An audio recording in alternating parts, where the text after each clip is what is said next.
She was the beloved daughter of a king, a princess raised in palaces, known for her quiet devotion and wartime heroism. But behind the gracious public image of Princess Mary, Princess Royal, lay a far more intimate story.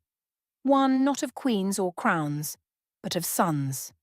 Two boys born into the highest aristocracy of Britain, their futures seemingly golden.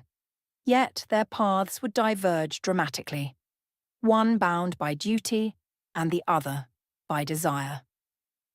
This is the story of George and Gerald Lascelles, the children of Princess Mary, the heirs to Harewood, tangled in royal traditions, forbidden love, scandalous affairs, and quiet rebellion. Welcome to Regal Chronicles. It was the 7th of February 1923, at Goldsborough Hall in Yorkshire, a wedding gift from King George V to his daughter Mary and her husband Henry Lascelles. A son was born. He was named George Henry Hubert Lascelles, and from the moment he drew breath, his life was set on a path defined by expectation. As the first grandchild of King George V and Queen Mary, George wasn't just a peer's son, he was sixth in line to the British throne at birth. Though not a prince by title, his blood was royal. As heir to the prestigious Harewood earldom, young George was raised in opulence.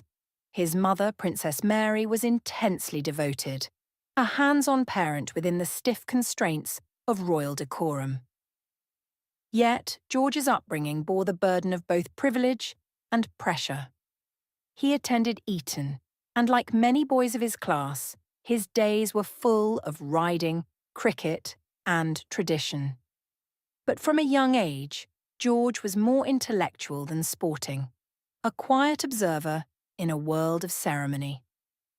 A year after George's birth, another boy arrived.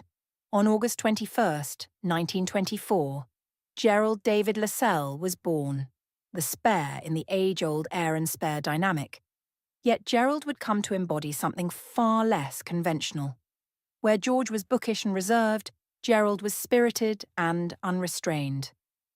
Though raised in the same halls of gold, Eton, Harewood, and court appearances, Gerald moved with more freedom, unburdened by the direct inheritance of a title or estate. He was a lover of fast cars, jazz, and rebellion, the kind of aristocrat who felt more at home at the races than at a state banquet. And while he held a respectable position within Britain's upper echelons, Gerald never quite played the royal game. Over time, he became a curious footnote in royal history, close enough to royalty to be included, but far enough to disappear when inconvenient. As the Second World War erupted across Europe, both Lascelles brothers stepped into the fray. George, ever the dutiful heir, was captured by the Germans in Italy in 1944 while serving with the Grenadier Guards. For over a year, he was held as a prisoner of war in Colditz Castle, the infamous fortress for high-profile Allied officers. His royal status made him a valuable asset, but he refused to exploit it.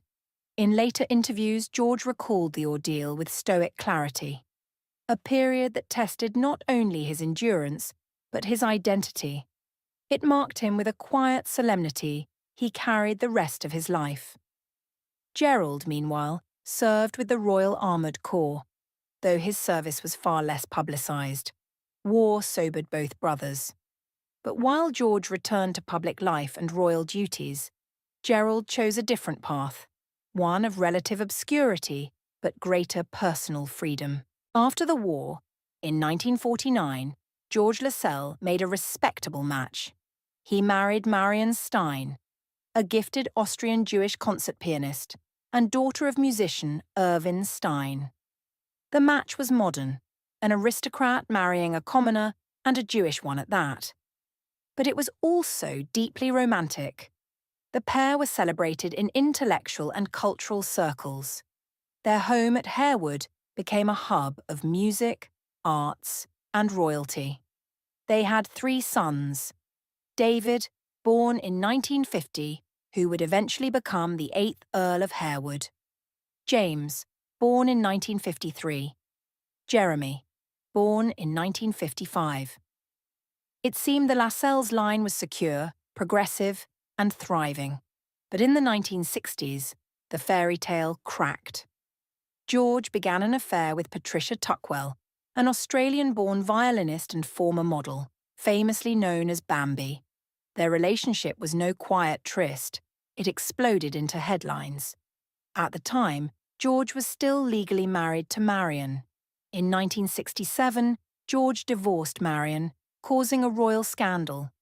Divorce, while more common by the 60s, was still frowned upon by the royal family, especially among such close relations to the Queen.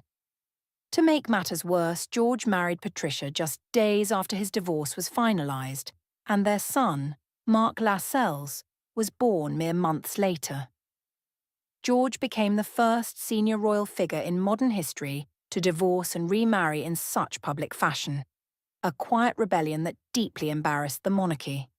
The Queen did not attend his second wedding. Neither did Princess Mary, who died 2 years before but had reportedly disapproved of the affair. While George's scandal-filled papers, Gerald's personal life was no less complicated. In 1952, he married Angela Dowding, a glamorous West End actress, in what some saw as an unconventional match. Though not royal herself, Angela quickly became a tabloid favourite, strikingly beautiful, modern, and unafraid of publicity. They had one son, Henry Ulick Lascelles, born in 1953, another boy raised between titles and tabloids. But like his brother, Gerald's marriage didn't last. In the 1970s, the couple separated and ultimately divorced, another royal-adjacent scandal in a family that preferred discretion. Gerald later married Elizabeth Colvin, a society figure, in 1978. Unlike George, Gerald never sought the limelight. Instead, he pursued his passion for motorsports, serving as president of the British Racing Drivers Club and becoming a familiar face at Silverstone. He lived quietly in Sussex, often mistaken for an earl or forgotten entirely. His legacy is one of calm resistance, a man born close to a throne who chose his own track. Of Princess Mary's grandsons, David Lascelles, George's eldest son, would come to define the family's future. Born in 1950, David was educated at Eton and the University of York. A film and television producer by trade, he inherited Harewood House in 1997 and became the 8th Earl of Harewood. His productions focused on social issues, and he continued his father's artistic legacy at Harewood, opening the estate to the public and cultural events. But David too carried the family tradition of complicated personal life. He married Margaret Messenger in 1979, the daughter of a local doctor, and they had 3 children. Yet by the 1990s, their marriage had broken down. He later married Diane Howes, an artist, with whom he has a son. His children, Alexander Lascelles, Viscount Lascelles, and the Honourable Emily and Benjamin, continue the Harewood line, though none hold royal titles.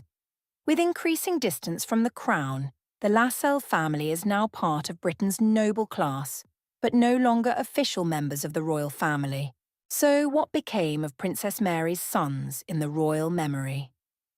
George, the 7th Earl of Harewood, passed away in 2011. He left behind a vast musical legacy, having directed the Royal Opera House and chaired numerous cultural bodies.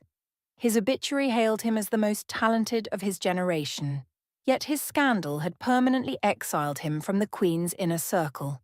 Gerald, the younger son, died in 1998, largely forgotten, yet deeply respected by those who knew him.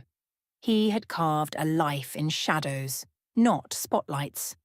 Together they represent the quiet shifting of royal boundaries, from crown to court, from palace to personal freedom.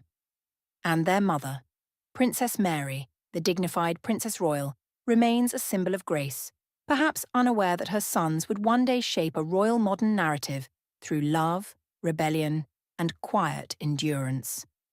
2 sons, One born to inherit, the other born to roam. Both raised in the golden world of Windsor, but destined to write stories beyond the palace walls.